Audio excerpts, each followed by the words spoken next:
want to welcome everybody to the April Planning Commission meeting. We're going to go ahead and start our meeting like always, do the attendance. Mr. Black, will you take care of that? Miller, Here. Jackman, Here. Monty, Hatley, here. Duffield, here. Choate, here. Edgel, here. Copper, here. Kelly, here. All right. Everybody's had the opportunity to look at the minutes from last month's meeting. I'll entertain a motion for that. Okay, motion, do I hear a second? Motion and a second to approve the minutes from our March meeting. All those in favor, acknowledge by saying aye. Any opposed? Hearing none, the motion carried. All right. No old business, so we're going to go on to item number 1. That's a large-scale development for an apartment complex located at 808 West East Street, submitted by Barrett Associates on behalf of PK Development, LLC. Sarah, you have a staff report on that?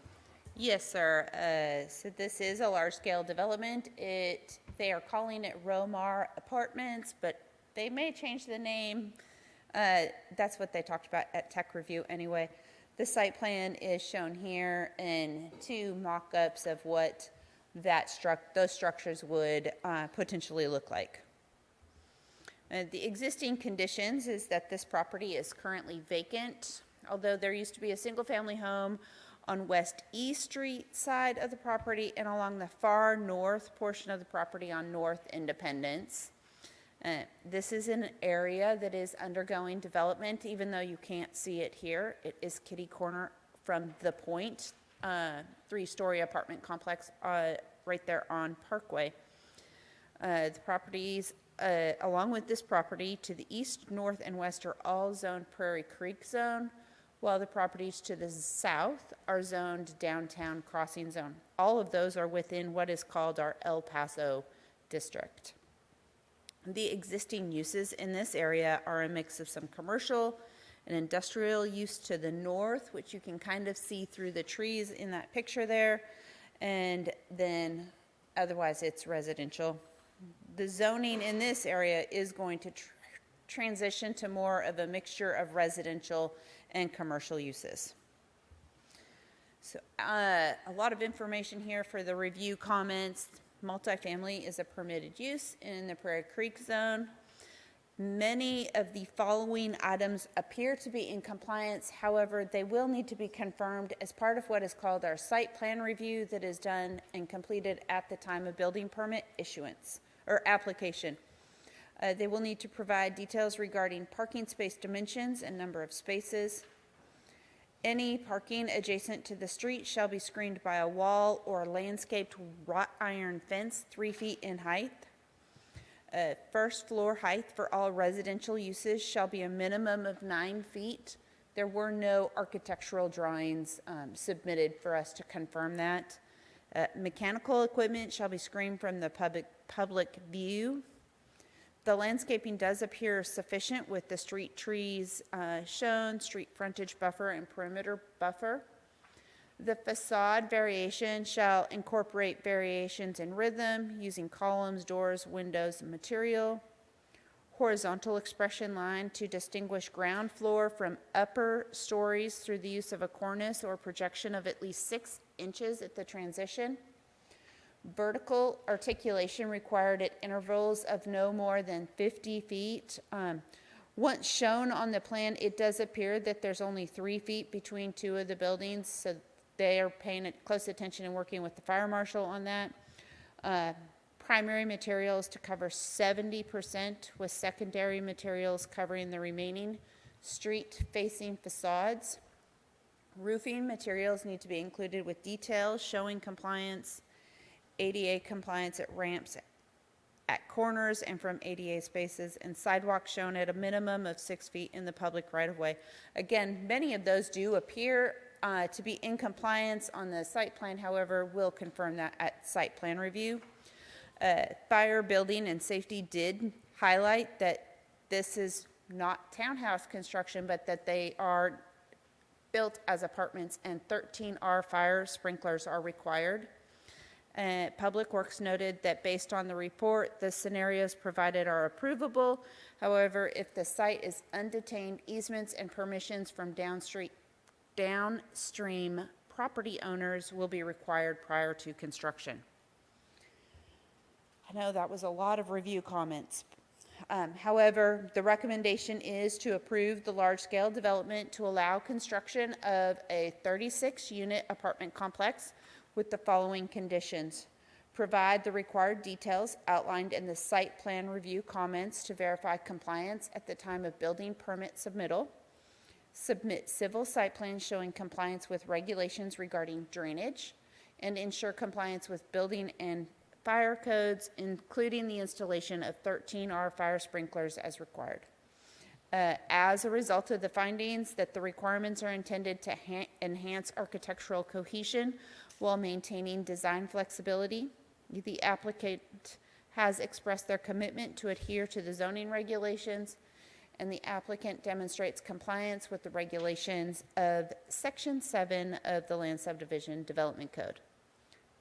Are there any questions? Thank you. Thank you, Sarah. Dave, you got anything to add?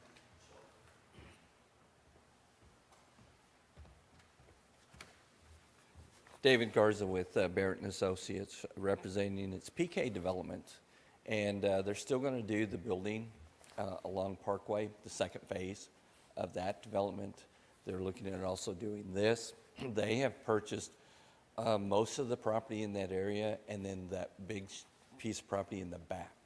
So their plan is once they build this new facility and the one that they already have approval for, is they're going to expand then to the west. And once they get that built, then they're going to build a huge apartment complex to the north in that big area. So, I mean, I'm just glad that they're doing something in Russellville, that they like it. And they've also owned a couple of other properties over by Weir Road now. So I'm hoping they'll be a long-term developer for Russellville.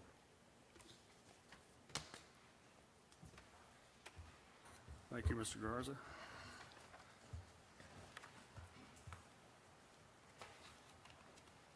Commissioners?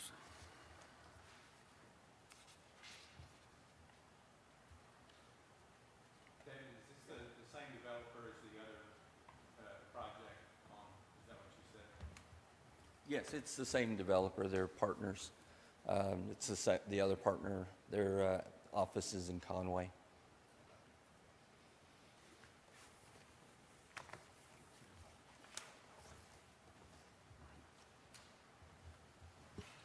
I'll make a motion to approve as presented.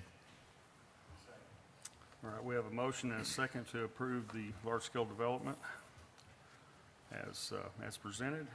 All those in favor acknowledge by saying aye. Aye. Any opposed? Hearing none, the motion carried. All right, item number 2. Special use permit to allow auto sales business at 4151 East Main Street, submitted by James Summers. Victoria, you got a staff report for us on that? I do. So as stated, this is a special use permit. Existing conditions, this property is the location of Sonny's Auto Sales, previously known as Sonny's Speed Shop as well, over on East Main. This property was previously utilized as a car lot. However, a business license has never been obtained, and therefore the special use permit for the auto sales specifically is required. Adjacent retail uses include Arkansas Storm Shelters, Griffin's Home Improvement, along with some industrial uses to the east. This property and all surrounding properties are zoned C2 highway commercial. So in the review comments, as I kind of stated, this has previously been utilized for auto sales. However, the special use permit was never obtained. In the past, the business license was specifically ever pulled for the speed shop side of things. So it was always under the Sonny's Speed Shop and Truck Accessories. This year, the applicant applied for the business license as Sonny's Auto Sales, and since a special use permit had not been ever obtained for that use, it was required to bring the property into compliance. The applicant is not proposing any changes to the site, therefore, many standards in the zoning code, including sidewalks, landscaping, or commercial building design, are not triggered. The site already has 7 hard surface striped parking spaces, including one ADA space, meeting the parking requirements that are outlined in Article 2.10. There's kind of 5 things that we need to review for special use permits. The first being that are properties designed to be in visual harmony with buildings either in the same vicinity or along the same commercial corridor. These structures are already existing, and while they don't meet commercial building design, they are both structures that are similar in style and bulk to all the surrounding structures. The structures have metal facades, which typically aren't an acceptable facade material. However, as they are existing and not making any changes to the site, it's acceptable. I did want to point out in the picture in my staff report, I had made a comment that there was a area that was kind of dilapidated on one of their structures, and staff did point that out in technical review. They have already remedied that, and that's in that picture above. So that was really our only comment as far as the structures went, and like I said, they've already addressed that. The second item we have to consider is that the buildings express individual design and creativity without detracting from the visual environment to the point at which the values of adjoining properties will be negatively recognized. As stated, the existing structures are similar in material and design to all those surroundings, and as a result, the structures do not detract or negatively impact the surrounding properties. The third thing is making sure that they are in context in the area that they reside in.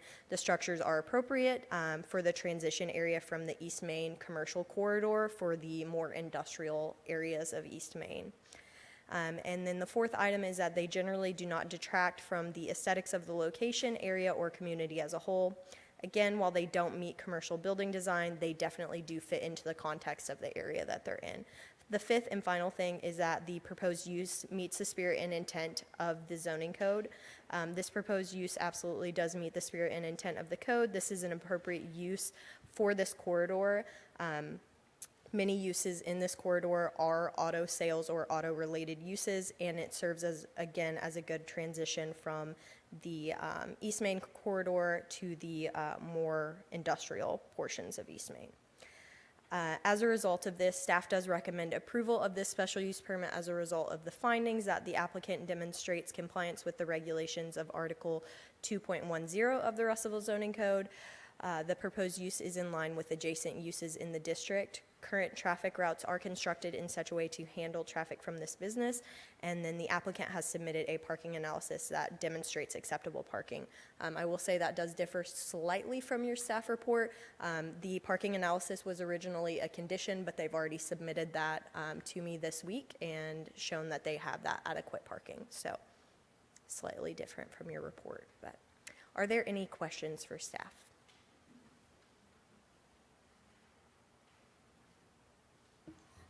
Thank you, Victoria. Was there anybody signed up to speak on? No. Nobody? Okay. Make a motion to approve as presented. Okay, we have a motion? All right, we have a motion and a second to approve as presented on this special use permit. All those in favor acknowledge by saying aye. Aye. Any opposed? Hearing none, the motion carried.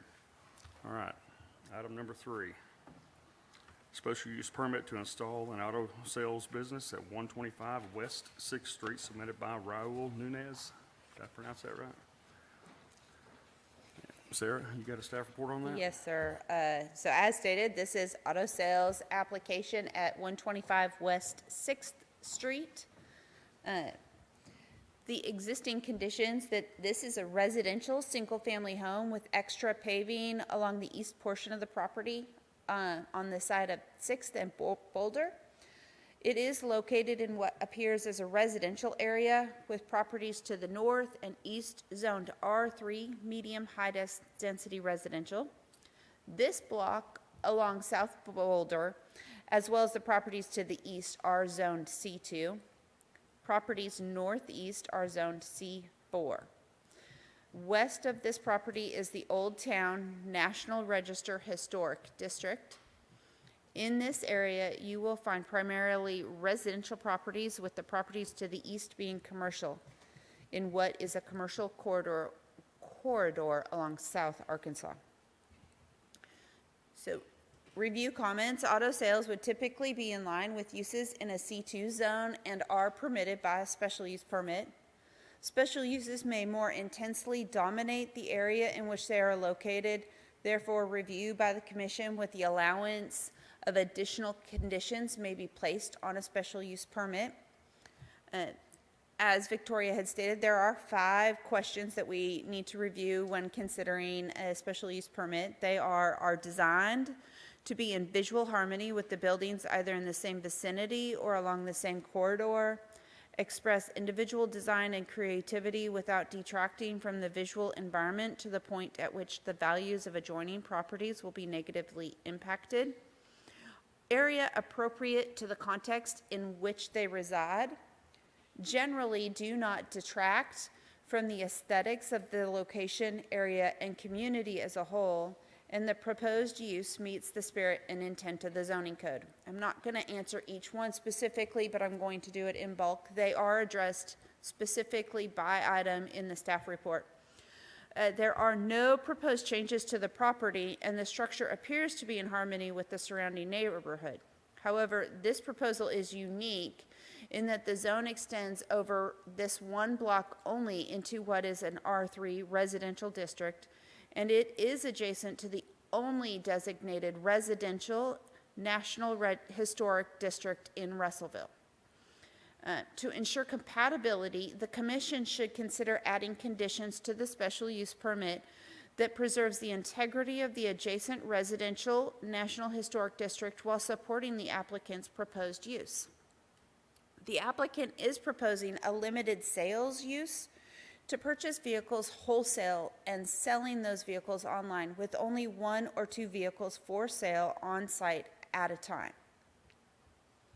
So, as a result, we do recommend that you all approve the special use permit to allow operation of an auto detail and sales business with the following conditions.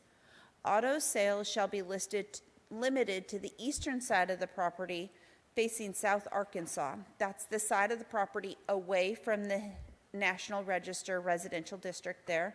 And then no more than 2 vehicles may be for sale at any given time on the property, which is in alignment with what the applicant is proposing anyway.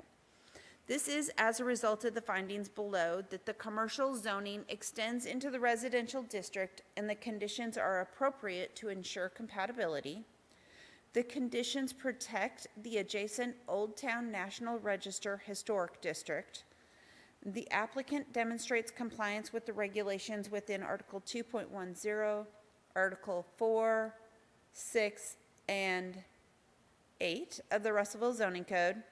And given the minimal use proposed and the proposed conditions, this is a use that could be in line with the adjacent uses in both districts. Are there any questions? Thank you. Thank you, Sarah. Nobody signed up to comment on that one either? Okay. All right. Okay.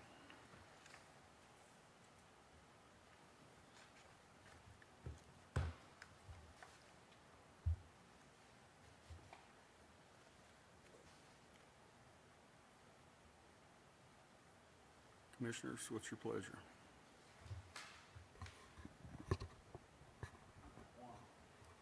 Who will police this as far as 2 vehicles? It says intended uses, auto detail and sales. I mean, 2 vehicles is gonna, if we're quick. But auto detail should be someone dropping off a car, having it cleaned up, and then leaving. It shouldn't be staying there all the time. But it would come down to code enforcement, who does drive around the community anyway, looking for, yes.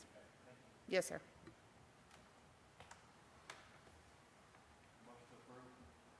Okay, we have a motion to approve. Do I hear a second? Second. All right, we have a second. All those in favor of approving this special use permit request, acknowledge by saying aye. Any opposed? Hearing none, the motion carried. And if that's all we have, we are adjourned.